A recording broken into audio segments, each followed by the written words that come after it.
fight for good today. Well, look at you, sitting there, always wanting more. Sports Up Triad is meeting your insatiable appetite for sports talk. And this all-you-can-eat buffet is stuffing your gullet with Dan Patrick, Adam Cole, Josh Graham, and more. Eat that, you glutton. Get morbidly obese on the Triad Best Sports Talk. It's your daily feeding frenzy. We are Sports Up Triad.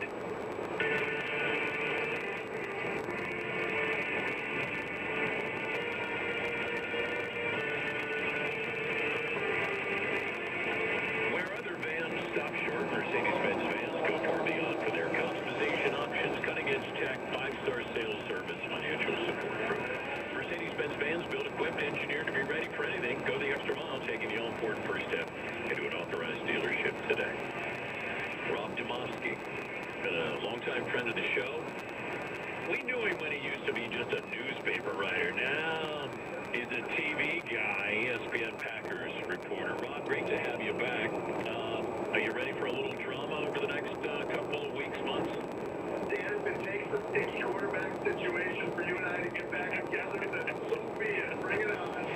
If I said on the drama meter, give me where are we right now in Green Bay?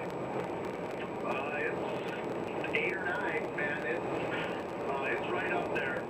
This has been building for a while.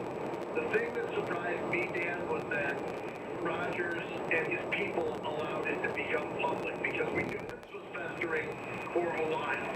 But Rodgers, as you know, is a very smart, calculated guy, never does anything without thinking it through. And his history suggested that he would keep this and make passive-aggressive type of gestures, but never really come out and go all out with what he was thinking. And in this case, he didn't. Do we know that his camp was the source of this leak on draft day to Shefty? Well, put it this way, Dan. Why would the team want this out there, right? I mean, first of all, they don't want anyone knowing their quarterback's unhappy because they have no intention of trading it. Now, if they wanted to trade him, sure, they would put it out there. But there is no way that they don't want to go forward with Aaron Rodgers in 2021. The issue is, do they want to go forward with them beyond? So, like that right there, that eliminates that side of the equation in terms of who put this out there. And look, for Aaron to say at the Kentucky Derby, I'm disappointed that this news came out, was he fooling?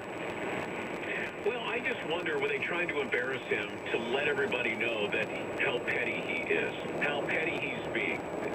You know, as soon as I heard it, I go, okay, who leaked it and why? And, you know, it's just like when Diana Rossini this morning said Shailene Woodley is in the meetings with the Packers front office at Aaron's home. Okay, who would leak that, Rob? Right, yeah, that is curious. It's a good question, but everything from what I can gather and tell, that this initially did not come from the team side. Okay. Where do we go from here?